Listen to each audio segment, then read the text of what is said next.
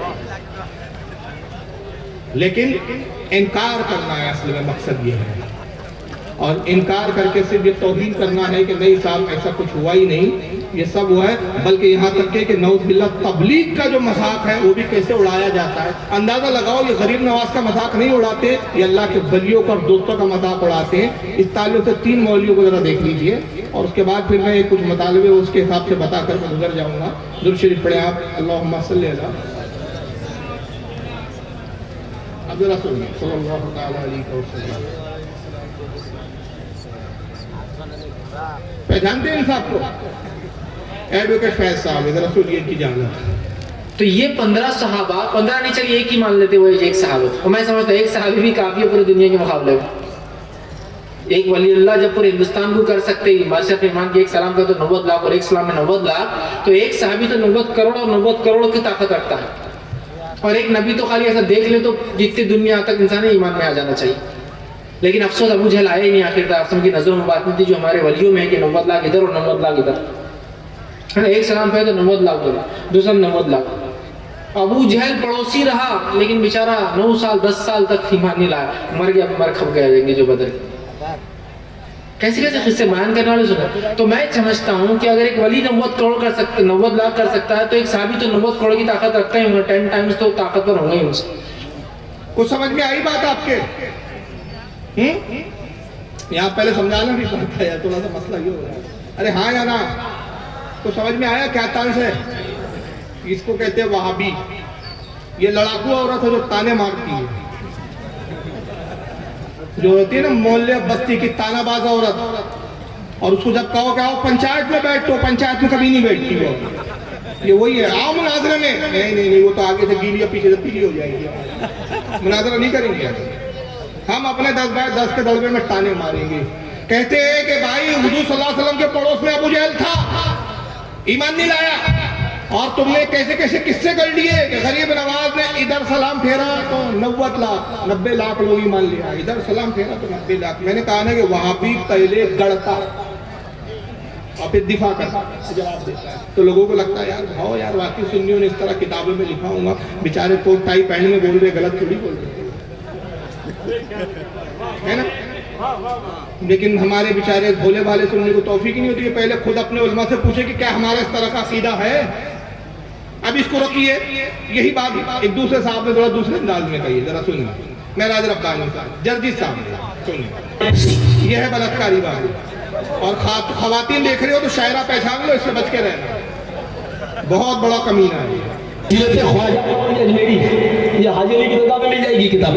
سیرت خواجہ اجمیری، یہ حاجی علی کی کتاب میں مل جائے گی کتاب۔ سیرت خواجہ پڑھو، لکھا ہے کہ خواجہ صاحب جب ہندوستان میں آئے تو ایک دم اسلام کی پھیل گیا، اور اسلام ایسا پھیلا کہ جب وہ نماز پڑھتے تھے تو دائیں طرف سلام پھیرتے تھے تو 90,000 آدمی مسلمان ہو جاتے تھے، اور بائیں طرف سلام پھیرتے تھے تو 90,000 آدمی مسلمان ہو جاتے تھے۔ میں نے بہت غور کیا کہ 90,000 دائیں 90,000 کتنے ہو گئے؟ 1,80,000۔ سنتیں چھوڑ دو، نفل چھوڑ دو، صرف فرض لے لو، ظہر اثر مغرب عشاء تہجد بھی چھوڑ دو، چلو 5 وقت کی نماز میں کتنے ہو گئے بھائی؟ 1,00,000 آپ جو 1,80,000 ایک ٹائم میں ہو رہے ہیں، 90,000 1,80,000، تو 1 پنچے 5 اور 8 پنچے 40، 4 لاکھ، 5 اور 4 کتنے ہو گئے؟ 9 لاکھ۔ ایک دن میں 9 لاکھ آدمی، خواجہ صاحب کی قرارت دیکھو، ایک دن میں کتنے ہو گئے؟ 9 لاکھ۔ اور محمد رسول اللہ 13 سال پتھر کھائے، مکے میں پیٹے، مار کھائے، لوگ مجبور کر دے، اور کر کے مدینہ جائیں تو اس 13 سال کی کڑی محنت میں کتنے لوگ اسلام لائے. جب جنگ بدر ہوئی تو سب چھوڑے گئے, بچے بھی, بوڑھے بھی, جوان بھی. جب سب چھوڑے گئے تو لڑنے والوں کی تعداد تھی 313. میرے بھائیوں, یہ 13 سال کی محنت تو 313 یا ایک دن میں 9 لاکھ. یہ پورا کیلکولیشن نیل منشی جی بیٹھ کے لے کر کہ ایک سلام پھیرا تو 90,000 ادھر, دوسرا سلام پھیرا تو 90,000 ادھر, 5 وقت کی نمازیں, اتنے سلام, اتنی لاکھ, ایک دن میں 9 لاکھ, تو ایک مہینے میں تے وغیرہ وغیرہ وغیرہ. اور پھر اس کا تقابل سیدھا کہاں کر دیا کہ رسول اللہ صلی اللہ تعالی وسلم نے اتنے پتھر کھائے, اتنے ظلم و ستم برداشت کیے, حضور کی تبلیغ پر اتنے لوگ ایمان نہیں لائے, مگر غریب نواز سلام پھیرے تو لائے. اور کتاب کا نام کیا ہے؟ ارے یار حوالہ دیا نا بیچارے نے, ہاں, سیرت خواجہ پڑھیے, ملتی کہاں ہے؟ حاجی علی پر. بے غیرت, بے شرم, ہجڑے کو, اس سے اچھے الفاظ نہیں ہیں میرے پاس. آج 10 سال سے بول رہا ہوں کہ کون سی کتاب ہے, ہمیں تو دکھا کہاں لکھا ہے. وہ ایڈوکیٹ فیض کو بول رہے کتاب تو دکھا کہاں لکھا ہے. پہلے تم مکاروں ممبر پر بیٹھ کے, اول تو تمہارا ممبر بھی نہیں ہے, ممبر ابلیس پر بیٹھ کر تم اپنے باپ کی سنت ایسی ادا کر رہے ہو کہ تمہارا باپ ابلیس حیران ہے کہ اتنا جھوٹ تو میں نے بھی نہیں بولا تھا جتنے میرے بچے بولتے ہیں. تم وہاں پر مسند پر, اپنے ابلیسی مسند پر بیٹھ کر تم پہلے قصے گڑھتے ہو, پھر سنیوں پر فٹ کرتے ہو, پھر اس کے جوابات دیتے ہو. میں چیلنج کرتا ہوں, کس مائی کے لال نے دودھ پیا, کوئی وہابی پہلے یہ بتائے ہمارے کون سے معتمد, مستند, معتبر کس عالم نے غریب نواز کی جو سوانح لکھی اس میں کہاں لکھا کہ ادھر سلام پھیرا تو 90,000 اور ادھر سلام پھیرا تو 90,000؟ کس کتاب میں؟ پہلے حوالہ تو دو, کتاب تو دکھاؤ. لیکن مکاری کیا ہے؟ وہابیت ایسے پلپ رہی ہے. یہ ایسے مکاریوں سے وہابیت, سنی بھولے سنی کے پاس جاتے ہیں. یہ مولوی کی تقریر سنائیں گا وہاں بڑا, دیکھو ہمارے مولانا نے تمہارے بارے میں بولا ہے سنیوں کے, موبائل کھول کے نیٹ پہ چل. اب بیچارہ سن رہا ہے, وہ تو سمجھ رہا ہے بھائی ممبر پہ بیٹھا ہے, ٹوپی لگی ہے, مولانا ہے, ادھر بھی حضرت لگا ہے, ادھر بھی حفظ اللہ لگا ہے, 2 تکوں کے بیچ تو نام لکھا ہوا ہے, ٹوپی ہے, علامہ ہے, مولانا ہے, اور چترویدی, اور خود ہی بولتا ہے کہ مجھے آج کل لوگ چترویدی بھی بول رہے ہیں. تو حرکت ایسی کرے گا تو چترویدی بھی بول رہے ہیں. تو اب یہ نام القابات, بھائی مولانا جھوٹ نہیں بول سکتا. وہ بیچارے بولے سننے کو کیا معلوم کہ جو ویڈیو یہ وہابی مجھے گمراہ کرنے کے لیے دکھا رہا ہے, یہ ابلیس کے ممبر پہ بیٹھ کے جھوٹ گڑھ رہا ہے, ہمارے کسی عالم نے ایسا لکھا ہی نہیں. وہ بیچارہ کنفیوز ہو جاتا ہے, بولتا ہو یار مولانا بول رہے سچ ہے, ایسا کیسا لکھ دیا یار بریلی کے علماء نے کہ بھائی ادھر سلام پھیرا تو 90,000, ادھر سلام پھیرا تو 90,000, ایک نماز میں اتنا, تو 2 نماز میں اتنا, 3 نماز میں اتنا. رسول اللہ کی تبلیغ پر تو اتنے اسلام ہی نہیں لائے. یار یہ سب کس سے ہے یار, گڑھ دیے. وہ چلا ہو گیا, سنیت سے بزن ہو کر واپس گیا. لیکن سوال یہ ہے کہ ہمارے کسی عالم نے یہ بات, ہمارے علماء نے کیا لکھی کہ غریب نواز نے جو کل تبلیغ کا مشن چلایا, کل جو تبلیغ کی اپنی پوری زندگی میں ایک تخمینہ ہے, ایک اندازہ ہے کہ 90 لاکھ لوگ آپ کے ہاتھ پر اسلام قبول کرے. اور وہ 90 لاکھ لوگ جو اسلام لائے وہ صرف ہندوستان نہیں ہے. آپ جب سنجر سے نکلے تو بغداد گئے, وہاں بھی آپ نے دین پھیلایا. بغداد سے آپ سمرقند آئے, بخارا آئے, آپ وہاں سے ہوتے ہوئے لاہور ہوتے ہوئے ہندوستان آئے. تو کئی علاقوں میں آپ نے سیر و سیاحت کی اور تبلیغ کرتے رہے. یہ کل تبلیغ پر جو آپ کے اسلام لانے والوں کی تعداد ہے وہ کل ہے 90 لاکھ. سلام پھیرنے پہ نہیں ہے صرف, سمجھ رہے ہیں آپ, یہ بات کو یاد رکھیے. اور اس پر بھی پھر ایک اعتراض کیا جاتا ہے. معراج ربانی نے اعتراض کیا, کہا کہ ہندوستان کی آبادی اس وقت کیا 90 لاکھ تھی کہ جو اسلام 90 لاکھ لوگ لے آئے, اور اگر 90 لاکھ لوگ لے آئے تو پھر آج تو ایک بھی ہندو نہیں ہونا چاہیے, ایک بھی غیر مسلم نہیں ہونا چاہیے. بات دیکھ کے سمجھ میں آتی ہے. ہاں یار غریب نواز کے وصال کو آج 900 سال ہو رہے ہیں, اور پھر تبلیغ کا پہلے کا کچھ اور عرصہ پکڑ لو, یعنی 950 سال ایک موٹا موٹا پکڑ لے آپ. 950 سال پہلے ہندوستان کی آبادی تو 90 لاکھ بھی نہیں رہی ہوں گی یار. 90 لاکھ لوگ کیسے اسلام لے آئے؟ یہ معراج ربانی کا اعتراض کیا, ویڈیو ہے اس پر, اور اس کا جواب میں نے دیا ہے. تقریر ہے میری, خواجہ کے گستاخ اس کا نام ہے, نیٹ پہ سن لیجیے. جواب یہ ہے کہ میں نے کہا ان کی جہالت یہ ہے کہ بیچارے یہ آج کا ہندوستان کا نقشہ دیکھ کے اندازہ لگا رہے ہیں. یہ کون سا ہندوستان دیکھ رہا ہے؟ وہ آج کا ہندوستان جو 15 اگست کے دن لگا کے سارے جہاں سے اچھا ہندوستان پڑھا جا رہا ہے. یہ غریب نواز کے دور کا یہ ہندوستان نہیں ہے. ہم غریب نواز 900 ساڑھے 900 سال بعد پہلے کے جس ہندوستان کی بات کر رہے ہیں اس میں پاکستان بھی شامل ہے, اس میں بنگلہ دیش بھی شامل ہے, اس میں شری لنکا بھی شامل ہے, اس میں افغانستان بھی شامل ہے, اس کے اندر کابل بھی شامل ہے, اس میں ایران کے بھی حصے شامل ہے, اور یہ پورا نقشہ ملا کے ایک بہت بڑا احاطہ ہوتا ہے. ہم اس ہندوستان کی بات کر رہے ہیں, اور وہ بڑا آج کا ہندوستان دکھائے تو گمراہ کر رہا ہے. یہ دیکھیے اب تیسرے دیکھو جھوٹوں کا جو ہوتا ہے نا فرقہ, چونکہ جھوٹا ہے. 2 مولوی کہہ رہے تھے ادھر سلام پھیرا تو 90,000 اور ادھر سلام پھیرا تو 90,000. اب تیسرے جھوٹے مولوی کو سن لیجیے آپ, ایک ہی جماعت کے یہ سب.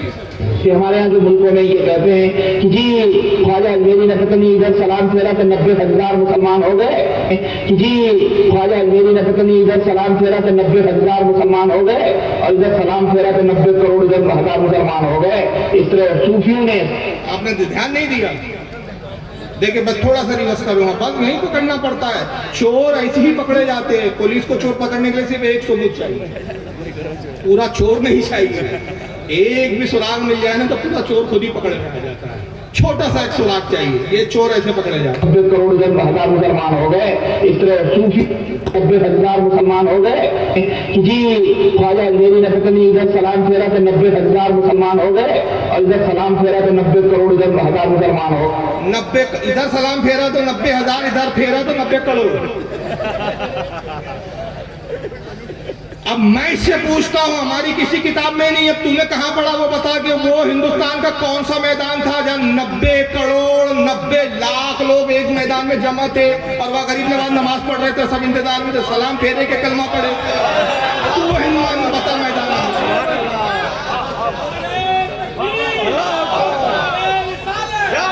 ہماری کتابوں میں نہیں ہے. تم جھوٹے مکار, تمہارا فرقہ جھوٹا. تو بتاؤ کون سا میدان ہے؟ آج بھی ہندوستان کے بڑے سے بڑے میدان میں 90 لاکھ لوگ جمع نہیں ہو سکتے.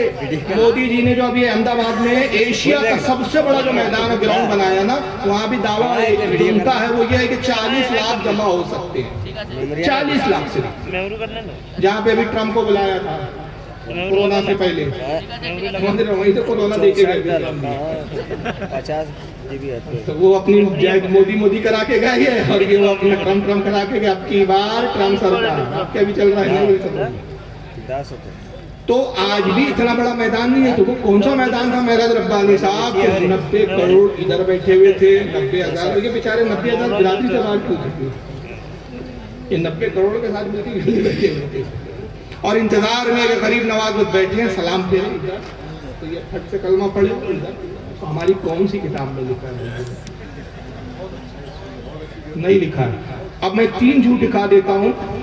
دکھانا بہت چاہتا تھا, وقت مجھے 3.5 گھنٹہ چاہیے تھا, لیکن اب کیا کریں کہ جلسے کی مجبوریاں ہیں کہ اور بھی مقررین ہیں, اور ابھی الحمدللہ اور بھی شعراء کو آپ کو سننا ہے.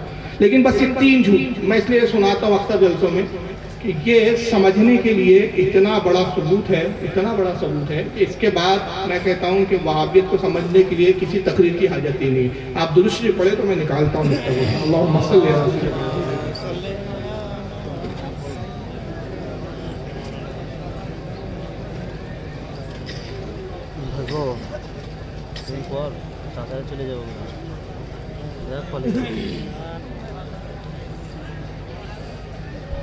دیکھیے ذرا بہت غور سے سنیے گا.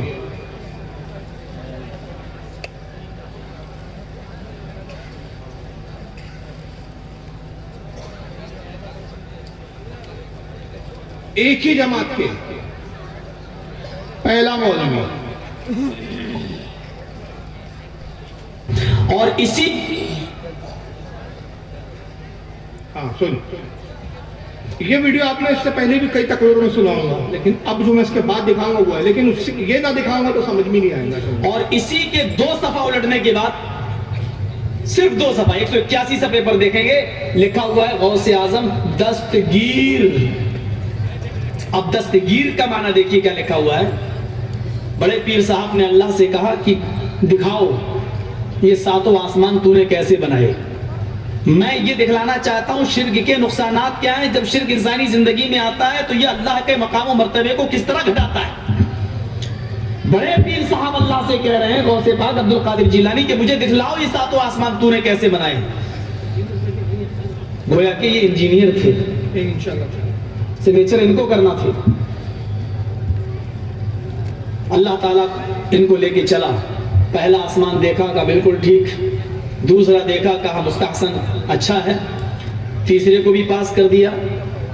چوتھے آسمان پر جب اللہ پہنچا تو اس کو بھی پاس کر دیا کہ یہ بھی ٹھیک. چھٹے آسمان پر جب اللہ پہنچا, پانچواں چھٹے پر, تو وہاں سے اللہ کا پیر پھسلا. بڑے پیر صاحب کا پیر نہیں پھسلا, میں بولنے میں غلطی نہیں کر رہا ہوں, اللہ کا پیر پھسلا. اور چھٹے آسمان سے اللہ گرا اور وہ گر کر نیچے چوتھے آسمان پر آیا. بڑے پیر صاحب نے اپنا دائنا ہاتھ بڑھایا اور اللہ کو کھینچ لیا, پکڑ کے ان کو اٹھا لیا. گرنے سے, زمین پر آنے سے ان کو روک لیا, ہاتھ پکڑا اور ان کو کھینچا اور اوپر چڑھا لیا. اس دن سے ان کا نام پڑ گیا دستگیر, ہاتھ بڑھا کر اللہ کو کھینچنے والا. یہ بہرحال یہ ایک کتاب ہے جنہوں نے یہ جھوٹ دیکھ رہے ہیں نا کتنے جھوٹ, اور الٹا ہم کو کہہ رہے ہیں کہ ہم جھوٹے کس سے گڑھ رہے ہیں. خود ہی جھوٹی کتابیں بیان کریں. ایک کتاب کا نام لیا تھا سیرت غوث پاک, ایک کتاب آتی ہے, اور ایک اس کی ویڈیو میں نے پہلے دکھایا سیرت خواجہ. اسی طرح کی کتابوں کے فردی نام لے کے کس سے سناتا اور لوگ اس پہ یقین کر لیتے ہیں. اور اس کا مقام کیا ہے مولوی صاحب کا, میں یہاں روک رہا ہوں, تھوڑا سا ایک مقام دکھا دیتا ہوں. حضرت آپ کے لیے بڑا تعجب کی بات ہوگی, ایسا نازی میں جلسہ تو آپ نے بھی زندگی میں نہیں دیکھا ہوگا. جو اتنا بڑا جھوٹا ہے مولوی جرجیز, ایک جھوٹی کتاب جس کا وجود نہیں, اس کتاب میں ایسا کوئی واقعہ نہیں, ایسا کسی سنی عالم نے لکھا نہیں. سیرت غوث پاک کتاب ہے, کہتا ہے حاجی علی پہ ملتی ہے, تھوک کے بھاؤ ملتی ہے, قیمت بھی زیادہ نہیں ہے, 75 روپے قیمت ہے. یہ پہلی کلپ گزر گئی, وقت کے لیے میں شارٹ کٹ دکھا رہا ہوں. اس کتاب میں ایک واقعہ یہ بھی لکھا ہوا ہے, اس کے صفحہ نمبر 183 پر, کہ اللہ نے, غوث پاک نے اللہ سے کہا کہ تو نے آسمان کیسے بنائے مجھے دکھا. غوث پاک کو اللہ آسمان پہ لے گیا, پہلا دوسرا آسمان دکھایا. چھٹے آسمان سے اللہ کا پیر پھسل گیا. کہاں سے پیر پھسلا اللہ کا, یہ یاد رکھیے گا بقول ان کے. کہاں سے پھسلا, چھٹے آسمان پہ. آسمان کی بات ہو رہی ہے. اللہ گرا, غوث پاک نے ہاتھ بڑھا کر غوث پاک نے اللہ کو گرنے سے بچا لیا. اس دن سے نام پڑ گیا دستگیر. یہ جھوٹے مولوی کا مقام بھی ذرا سن لیجیے, اس کے جماعت کا. یہ بھی بولنے والا مولوی ہے, یہ جو بول رہا ہے یہ کوئی عام آدمی نہیں ہے. مولوی ذرا تعریف میں دیکھیں کیا جملے, کسی نازی میں جلسہ نے آج تک کسی مقرر کے بارے میں ایسی تعریف نہیں کی ہوں گی. اور جب ہمارے نازی میں جلسہ ہمارے علماء کی تعریف کرتے ہیں تو وہاں بڑے شور مچاتے ہیں کہ دیکھو صاحب کتنا بڑا چڑھا کے مبالغہ کرتے ہیں جلسے کے اندر. ذرا اپنے گھر کا بھی جائزہ لیں, ذرا سنیے کسی مردود جھوٹے کی تعریف کیا کر رہا ہے یہ مولوی. سنیے بھی. دیکھتا ہوں مولانا جرجی صاحب کے تقریر کے بعد کتنے لوگ ہیں, کتنے محبت رکھنے والے ہیں کہ جاؤ مولانا کا آنے جانے کے خرچ کے برابر پیسہ ہم دے کے جائیں گے. اگر نہیں دے کے جاتے ہیں تو اس سے بڑھ کر اسلام کی بے عزتی اور کیا ہوگی. اگر یہاں بھی روک رہا ہوں, جاہل مولوی ہے جرجس کے ساتھ پڑھا ہوا ہے. ایسا تعارف بتایا جرجس ذرا ایک ہی مدرسے میں پڑھے, مدرسے کے لیے چندہ جمع ہو رہا ہے, کہتا ہے کہ مولانا جرجس کے نام سے چندہ دو, اتنا تو دے دو کہ ان کے آنے جانے کا خرچہ نکل جائے, اور اگر اتنا بھی چندہ نہیں دیا تو اسلام کی بے عزتی ہو جائے گی. منوس کی چندہ نہ دینے سے اسلام کی کون سی بے عزتی ہو جائے. چلو ابھی اس پر میرا اعتراض نہیں ہے, اس کو نظر انداز کرتے نکل گیا بھائی, سبقت لسان ہے. آگے دیکھیے اس کی مکاری. اگر نہیں دے کے جاتے ہیں تو اس سے بڑھ کر اسلام کی بے عزتی اور کیا ہوگی. اگر نہیں دے کے جاتے ہیں تو اس سے بڑھ کر اسلام کی بے عزتی اور کیا ہوگی. یہ مسلم لاک ڈاؤن کے بعد بہار کی دھرتی میں پہلا پروگرام, یہ جملہ بتا رہا ہے, یہ پروگرام ابھی لیٹسٹ آیا ہے. ہاں یہ بول کے نہیں یہ پرانا توبہ کر لیا, ابھی تک توبہ نہیں ہوئی ہے اس سے. اتنا بڑا پروگرام پوری بہار میں 2020 سے لے کر 21 کا یہ پہلا ہے. 2020 میں پروگرام نہیں ہو سکا تھا. میں آپ سے یہ گزارش کر کے جانا چاہتا ہوں, آپ کے سامنے اب شہنشاہ خطابت حضرت مولانا محمد جرجی صاحب چترویدی اٹاوا یوپی تشریف لا رہے ہیں. آپ حضرات ان کی تقریر کو بڑی دل جمی, ہلہ نہ کریں, شورغل نہ کریں, بڑی شانتی کے ساتھ ان کی تقریر کو سنیں. ان کی تقریر کو سننے کے لیے پوری عرب و عجم, پوری بھارت کے اندر اللہ نے ایسی تقریر کا ملکہ دی ہے کہ اللہ کا شکر ہے کہ کسی بھی مذہب میں, کسی بھی مسلک میں اتنے اچھے, اتنے بڑے اور اتنی کم عمر میں ایسا خطیب ابھی ہندوستان پہ نظر نہیں آ رہا ہے. ہندوستان پاکستان میں ایک پر ایک خطیب تو ہے, لیکن سبوں پر فائد حضرت مولانا جرجی صاحب چترویدی ہیں اور ہو جاتے ہیں. یہ اللہ کی طرف سے دین ہے. قدرت نے ایسی قوت گویائی پیاری سی زبان پہ مٹھاس اور ملکہ عطا کی ہے کہ پوری دنیا میں ایک تقریر کا دھوم مچایا ہے. کچھ لوگوں نے تو یہاں تک مبالغہ آرائی کی ہے کہ حضرت آدم کے بعد آج تک کی تاریخ میں مولانا جرجی جیسے خطیب ہی دکھائی نہیں ملتا ہے, ثبوتوں میں نہیں ملتا ہے. سن رہے, روک دیا میں نے. آدم علیہ السلام سے لے کر آج تک ایسا خطیب ہی پیدا نہیں ہوا. کیا مکار قوم ہے یار, یہ بے غیرتی کی حد ہے. اس لیے ان کی ماں نے دودھ نہیں پلایا, میرے سامنے بیٹھی پیچھے بھوکتے. تصور کیجئے بڑے بڑے انبیاء گزرے ہیں. ارے داؤد علیہ السلام ایسے نبی گزرے کہ جب وہ کلام کرتے تھے تو دریا کا پانی ٹھہر جاتا تھا, آسمان کے پرندے رک جاتے, دلوں پہ وہ اثر کرتا تھا. اور یہاں تک کہ شاہ عبدالحق مودودی سے دہلوی رحمۃ اللہ علیہ نے لکھا اپنی مکتوبات میں, شاہ عبدالحق مودودی سے دہلوی کی بھی مکتوبات ہے فارسی میں, جو آپ نے حضرت باقی باللہ رحمۃ اللہ علیہ کو خطوط لکھے ہیں. الحمدللہ میرے پاس اصل نسخہ ہے. اس میں ایک جگہ وہ بیان کرتے داؤد علیہ السلام کا ذکر کرتے ہوئے کہ ان کی مجلس جب ہوتی, آپ خوف الہی میں خطاب کرتے, عالم یہ ہوتا ہے کہ کئی جنازے ان نکلا کرتے تھے. ان کی زبان کی تاثیر ہی ہوتی تھی. محبت الہی میں لوگ روحوں کو جو ہے ان کی روحیں نکل جاتی تھی. ان کو خیال ہوا حضرت داؤد علیہ السلام کو, یار میرے واز کی وجہ سے لوگوں کا انتقال ہو رہا ہے. تو انہوں نے واز کہنا کم کر دیا. اللہ نے وہی بھیجی ہے, داؤد اپنے واز کی مجلسوں کو ویسے ہی برپا رکھو. تم کیا سمجھتے ہو کہ جو روحیں نکلتی ہے جن کا انتقال ہوتا ہے تم اپنے آپ کو مجرم سمجھتے ہو؟ نہیں, یہ میری محبت میں تمہاری تقریر کو سن کر جب جان دیتے ہیں, میں ان کا نہ حساب لیتا ہوں نہ کتاب لیتا ہوں, جنت میں داخل کر دیتا ہوں. یہ وہ خطیب تھے, مولا کائنات کی فصاحت و بلاغت. میرے پاس ایک خطبہ ہے الحمدللہ, میں نے محرم میں دکھایا بھی ایک جلسے میں اندور کے.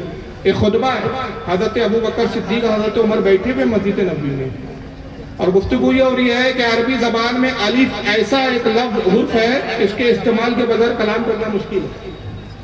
اور ہے نا, الف آتا ہی ہے, یا تو پڑھنے میں آئے گا, نہیں تو کم از کم ساکن ضرور آئے گا. عربی میں الف کے بغیر کلام کرنا مشکل ہے. یہ گفتگو ہو رہی ہے, مولا کائنات تشریف لاتے, کہا کہ امیر المومنین حضرت ابو بکر کا دور خلافت ہے, آپ کس بات پر گفتگو کر رہے ہیں؟ کہا ہم میں گفتگو یہ ہو رہی ہے کہ الف ایک ایسا حرف ہے کہ جس کے بغیر کلام کرنا ناممکن ہے. آپ منبر پر آئے, طویل خطبہ ارشاد فرمایا, خطبہ کتاب میں موجود ہے. اور علی کی کرامت یہ کہ سارا خطبہ وہ ارشاد فرمایا جس میں الف کا استعمال ہی نہیں ہے. وہ خطبہ میرے پاس ہے الحمدللہ, میں دکھایا بھی ہوں جلسے میں اسکرین پہ. اندازہ لگائیے ایسے ایسے خطبہ اور خطیب گزرے ہیں کہ حضور صلی اللہ علیہ وسلم فرماتے ہیں ابو موسیٰ اشعری ہوئے کہ جس کی زبان پر سکینہ بول رہا. یہ پھٹیچر بلتکاری, یہ بلتکاری بابو اتنے بڑے خطیب ہیں کہ آدم علیہ السلام سے لے کر اب تک ایسا خطیب پیدا نہیں ہوا. اور یہ بے غیرت بازو میں بیٹھا ہوا ہے, یہ انکار نہیں کر رہا کہ مولانا کیا بول رہے, توبہ کرو. تم نے کتنے نبیوں کی توہین کی, کتنے صحابہ کی توہین کی. اور یہ وہ خطیب ہے, واقعی میں کہتا ہوں, میں تسلیم کرتا ہوں کہ حضرت آدم سے لے کر اب تک ایسا خطیب نہیں گزرا, خطابت میں نہیں, جھوٹ کے اندر, کہ ایسے ایسے جھوٹ بولتا تھا. ابھی ایک جھوٹ آپ نے سنا, اب آ گئی ہے بیچ میں, میں نے زندہ یہ ویڈیو دکھا دیا. تو بات کہاں چل رہی تھی ہماری کہ غوث اعظم نے اللہ سے کہا, آسمان دکھا, اللہ گرا, چھٹے آسمان پر یہ معاملہ ہو رہا. اب دوسرے مولوی سی جماعت کے طرف سے یہ جاوید عثمانی سنیے ذرا. آپ نے ایک لفظ ذرا زیادہ بہت مشہور ہے, پیران پیر عبد القادر جیلانی, معلوم ہے؟ ہاں, دستگیر. دستگیر بہت مشہور ہے, اور لوگ بھی کیا ہیں, بہت سے لوگ دستگیر رکھے ہوئے بھی ہیں. تو دستگیر ہے ہاتھ پکڑنے والا. اور یہ لقب عبد القادر جیلانی کو کیسے ہوا معلوم ہے آپ کو؟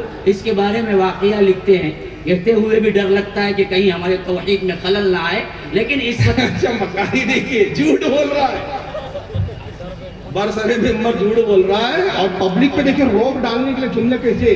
واقعہ ایسا ہے, بریلیوں نے ایسا واقعہ لکھ دیا بریلیوں نے کہ بیان کرنے میں بھی ڈر لگ رہا ہے توحید میں خلل نہ آ جائے. یہ جاہل سے کوئی پوچھے, قرآن میں مشرکین کی بھی کلام اور ان کی بھی باتوں کو نقل کیا تو اس سے پڑھنے سے کہ توحید میں فرق آ جاتا ہے. عجیب منتی کہ کہاں سے پڑھ کے آتے پتہ نہیں, یہ پاگل خانے سے پڑھتے ہیں, کہاں پڑھتے, کون سے جاہل مولوی ہوتے ہیں اللہ جانے. چلیے آگے سنیے. جیسے نقل کر رہا ہوں تاکہ توحید آپ کے ذہنوں میں بیٹھ جائے. تو لوگ لکھتے ہیں کہ ایک مرتبہ اللہ اور عبد القادر جیلانی دونوں سیر کو گئے تھے. ہاں, سیر, باغ میں ٹہلتے ٹہلتے نعوذ باللہ ثم نعوذ باللہ اللہ کا پیر پھسلا کرتے عبد القادر جیلانی پکڑ کو اٹھائے گا. آپ سمجھ رہے ہیں؟ جرجی صاحب نے کہاں سے گرایا اللہ کو معاذ اللہ؟ یہ باغ میں لے گئے. جماعت ایک ہی ہے. مولوی دیکھتے جائیے. میں نے کہا تھا نا جملہ کہ ابلیس دانتوں میں انگلی ڈالتا ہے. میرے بچوں اتنی ترقی کر لی. اتنی ترقی کا تو تصور میں نے نہیں. یہ باغ میں لے گئے. یہ باغ میں لے گئے. اب تیسرے اسی جماعت کے قذاب کو سنیے. اسی جماعت کے, ایک ہی جماعت کے پیندے. اب ذرا سنیے ان کو. یہ پاکستان کے, ان کا نام ہے مولوی خلیل الرحمان. ٹی وی پہ آتے ہیں اکثر. اور پاکستان کے کئی علماء جیسے مولانا کوکب نورانی صاحب سے ان کی کئی بار بحث و مباحثے ہوئے. ایک چینل پہ آتے ہیں. ذرا سنیے یہاں. یہ بھی وہی قصہ سنا رہے ہیں. ایک کتاب ہے, میں حیران ہوتا ہوں, انڈیا میں چھپی. اچھا مزیدار بات دیکھو, میں ویڈیو نہیں دکھا پاؤں گا, وقت ہو رہا ہے. جرجس کہتا ہے پاکستان میں چھپی ہوگی تھا, اور پاکستان کا ملا بولتا ہے انڈیا میں. مکہشیاں دیکھیے فرقے کی, تاکہ بیچارہ ہندوستان والا بولے پاکستان میں چھپی کہاں سے لاؤ, اور پاکستان والا سوچے انڈیا میں چھپی کہاں سے لاؤ. لیکن ان بے غیرتوں کو نہیں معلوم کہ انٹرنیٹ نے علماء عوام پورے دنیا کو گلوبل ویج میں ایسا تبدیل کیا کہ آج الحمدللہ اسی انٹرنیٹ کی برکت ہے کہ پاکستان کے علماء سے بھی کانٹیکٹ ہے. دنیا کے تمام علماء سے کانٹیکٹ ہے. اگر وہاں کوئی اس طرح کی کتاب ہے تو وہاں سے ہم بلا سکتے, پتہ کر سکتے. ہم نے سارا پتہ کر لیا, چیلنج کر رہے تو وہ کتاب تو دکھاؤ جس میں قصہ لکھا ہوا ہے. کتاب کہتے پتہ ہی نہیں. اب سنیے, وہ پاکستان انڈیا میں چھپی ہے یہ کہہ رہا. سنیے. اہل حدیث کی دعوت کے دو پہلو ہیں. جھوٹ بولو. ایک پہلو یہ ہے کہ لوگوں بندگی صرف اللہ کی. یہ جھوٹ بول رہا ہے. اہل حدیث کی دعوت کے دو پہلو ہیں. پیروی صرف رسول اللہ کی, معاف کرنا, اہل حدیث کی دعوت کے دو پہلو ہیں. جھوٹ بولو, سعودیہ کی چاٹو. اس کے علاوہ کوئی پہلو نہیں. سارا مذہب ریال. جتنا جھوٹ بولیں گے آقا اتنا خوش ہوگا. اور یہ جھوٹ کیوں بولتے ہیں؟ آقاؤں سے زکوٰۃ لینے کے لیے بتاتے ہیں اس طرح کی تقریریں. وہاں دیکھو ہندوستان میں کتنی جہالت پھیلی ہوئی ہے. لوگ غوث اعظم کو عرش اعظم پر لے جا رہے ہیں, آسمانوں میں لے جا رہے ہیں, باغوں میں لے جا رہے ہیں, اللہ کو گرا رہے ہیں, اور غوث پاک اللہ کو بچا رہے ہیں. یہ ہندوستان کے بریلیوں کا مذہب ہے. لاؤ ان کی اصلاح کرنا ہے, زکوٰۃ دو, خیرات دو, صدقات دو, بھیک دو, دو. پاپی پیٹ کا سوال ہے. یہ سب اس لیے فلٹر گیری ہو رہی ہے. یہ ایک پہلو ہے ہماری دعوت کا, جو میں سمجھتا ہوں مجھ سے پہلے وہ تباہ حضرات بخوبی اس کو بیان کر چکے ہوں گے, مجھے دہرانے کی ضرورت نہیں. میں صرف اتنی بات کہنا چاہتا ہوں. انڈیا سے ایک کتاب پیر عبد القادر جیلانی کی سیرت, اس کا نام ہے سیرت غوث اعظم. سیرت غوث اعظم وہ کتاب چھپی, اس کے صفحہ نمبر 81 میرے پاس موبائل میں اس کا عکس, اس کا فوٹو, ٹائٹل کا بھی اور اس صفحے کا بھی موجود ہے. یہ مولوی ہے, جاہل کو یہ نہیں معلوم کہ مناظرے کی دنیا میں یہ پی ڈی ایف بولتے ہیں اس کو. پی ڈی ایف فارمیٹ کی کتابیں نہیں چلتی ہیں, موبائل میں ہے وہ. مطلب بنی بنائی ہوئی کتابیں. سمجھ رہے نا میری بات کو بھائی؟ میں کوئی کتاب, وہ تو کمپیوٹر سے سافٹ ویئر جو ہوتا ہے نا, فوٹو شاپ ایک سافٹ ویئر آتا ہے, ان پہ سافٹ ویئر آتا ہے, اس کے ذریعے کوئی بھی پیج آپ تحریر کر کے کتابی شکل میں بنا کے موبائل میں رکھ سکتے ہیں. یہ پروف نہیں بنتی. پروف کیا بنتی ہے؟ ہارڈ کاپی بولتے ہیں جس کو. یہ دو کوئی ملا کے پاس نہیں ہے, موبائل میں اس کے پاس, چھپ انڈیا میں. اور جرجیت بولتا ہے میں پاکستان سے لایا, اور میں 8 سال 10 سال سے کہہ رہا ہوں لایا تو دکھا, دکھانے کو تیار ہے. بہرحال ان کی موبائل میں ہے, ذرا سنیے. اس کے صفحہ 81 پر پیر صاحب کی کو جو ہم دستگیر بولے کہتے ہیں, وہ کیوں کہتے ہیں اس کی وجہ تسمیہ لکھتے ہیں. کہتے ہیں کہ اللہ تعالیٰ اور پیر عبد القادر جیلانی دونوں جنت میں سیر کریں, دونوں جنت میں سیر کریں. آگے کیلے کا چھلکا پڑا ہوا تھا. نعوذ باللہ, نعوذ باللہ, نعوذ باللہ. اللہ کی نظر نہ پڑی, پاؤں پڑ گئے. کیلے کے چھلکے پر اللہ کی نظر نہ پڑی, پاؤں پڑ گئے.